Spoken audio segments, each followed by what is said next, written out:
Bonjour à tous et bienvenue sur boursicoté.com pour cette nouvelle analyse technique du CAC 40 en clôture avec une séance qui finalement laissait entrevoir une possibilité de poursuite du rebond entamé hier suite à une ouverture ici sur une forte baisse. Pas du tout puisque après cette ouverture qui s'est faite sur gap haussier, on a tenté ici le comblement avec le gap qui s'était ouvert hier matin, mais au final on est redescendu avec des cours qui sont revenus sur le niveau d'ouverture d'hier et même qui sont repassés en dessous. Donc on a un signal technique très important puisqu'avec une ouverture ici sur gap haussier et une clôture sur un niveau inférieur au plus bas de la veille, nous avons un bel avalement baissier très pur, très net, avec un CAC 40 qui clôture à 7789,21. On perd ce soir 1,33% par rapport à la clôture de la séance précédente. Donc ce signal ici très important. On s'attendait ici à une poursuite du rebond, un retour ici sur cette résistance oblique, pas du tout. On est en train de confirmer la poursuite ici du mouvement baissier. Au niveau des indicateurs techniques, c'est baissier bien entendu. Les histogrammes du MACD évoluent de manière assez dynamique et donc toujours à la baisse. On a des volumes nettement supérieurs à la moyenne et un RSI qui souligne ici, ne serait-ce que dans sa version dynamique, une pression baissière sur l'indice parisien. Donc cette configuration, elle est forte. Le fait d'avoir ici cet avalement avec des volumes supérieurs à la moyenne, avec une bougie précédente qui était déjà empreinte d'une énorme conviction, puisqu'on avait ouvert au plus bas et clôturé au plus haut, elle invalide tout à fait, je dirais, la probabilité d'avoir un rebond technique qui nous ramène sur cette résistance, puisqu'on a un signal baissier relativement fort, conforté ici par ce gap qui reste partiellement ouvert. Ce matin, je vous disais qu'on avait ouvert ici juste au milieu du gap, qu'il fallait voir dans quel sens on allait combler. J'en ai même parlé sur BFM Business. Finalement, c'est à la baisse qu'il faut regarder, puisque on considère désormais que ce gap qui s'est ouvert hier matin continue à agir en tant que résistance. Alors je rappelle que le gap initial c'était entre le point bas de cette bougie et l'ouverture. Donc on l'a comblé partiellement hier, on a continué aujourd'hui, mais on n'a pas été jusqu'au bout. Donc une partie de ce gap agit comme résistance. On vient confirmer la dynamique baissière par l'inscription d'un nouveau plus bas significatif. C'est donc un signal relativement fort que nous avons aujourd'hui. Au niveau des valeurs, nous avons seulement 4 valeurs dans le vert en clôture de ce soir. C'est Carrefour qui gagne 1,17%, Edenred plus 0,69%, encore Danone ou Refin Scientifique qui sont sur des hausses assez légères. Au niveau des plus fortes baisses, on retrouve Société Générale qui perd 5,02%, Unibail Rodamco Westfield qui perd 4,10%, Crédit Agricole, BNP Paribas, Vinci qui sont sur des baisses légèrement inférieures à 4%. On peut remarquer que les banques sont relativement mal placées dans son classement, puisqu'elles sont quasiment toutes vers la fin. Le risque des banques est lié justement à l'instabilité politique qui a été provoquée par tout ce qui s'est passé durant ce week-end. Donc cette instabilité politique, elle provoque ce mouvement. Beaucoup parlent de points bas qui n'ont plus été vus depuis le mois de février.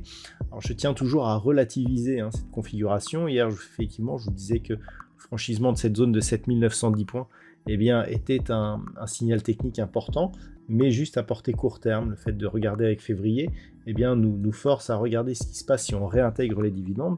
Et si on réintègre les dividendes, on est toujours ici sur une phase de baisse qui n'a pas cassé cette zone de point bas à 23 972 points. Alors on n'est pas très loin, environ 0,5% par rapport au plus bas, donc on s'en rapproche, mais globalement ce n'est pas encore cassé. Donc on peut effectivement dire qu'on est sur des plus bas de février, mais ce n'est qu'un effet de calcul.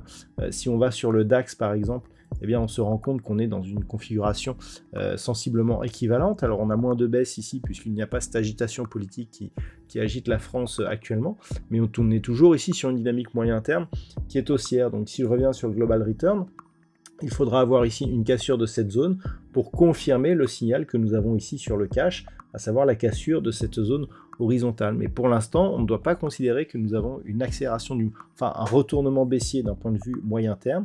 On a effectivement une accélération baissière d'un point de vue court terme, mais c'est beaucoup moins grave qu'il n'y paraît.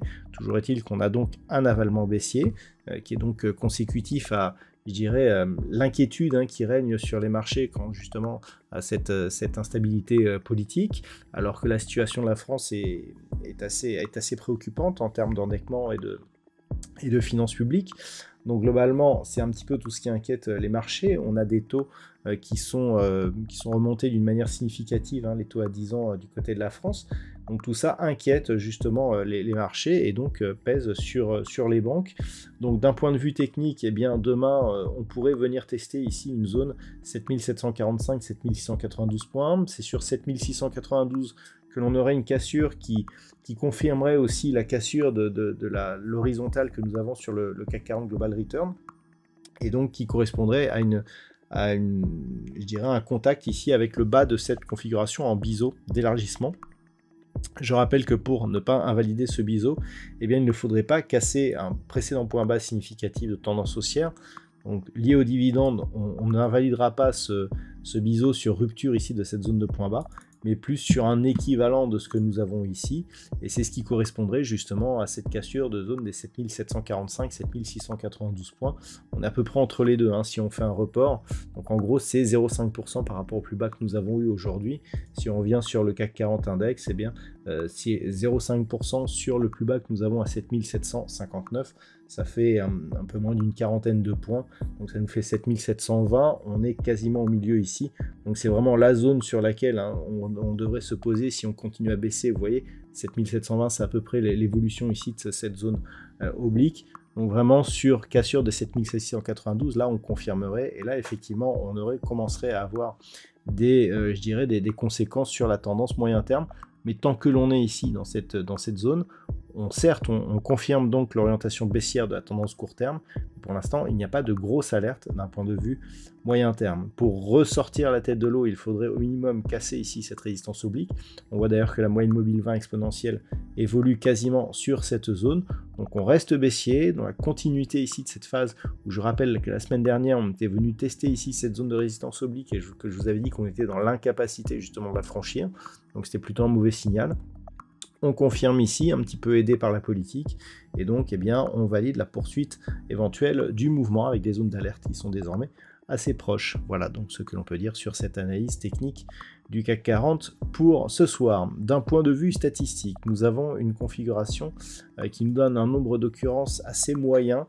Selon cette configuration, ce que l'on pourra avoir, c'est une phase de stabilisation ici qui pourrait se faire entre justement cette zone des 7692 points et 7745 points pour avoir un début de rebond technique éventuellement la semaine prochaine. Voilà donc ce que l'on peut dire sur cette analyse technique pour ce soir, mais en tout cas pour ces prochains jours, selon les statistiques, on serait plutôt sur une phase de neutralisation. Voilà donc ce que l'on peut dire. Je vous souhaite de passer une bonne soirée. On se retrouve dès demain pour d'autres analyses techniques, toujours sur le site boursicoté.com.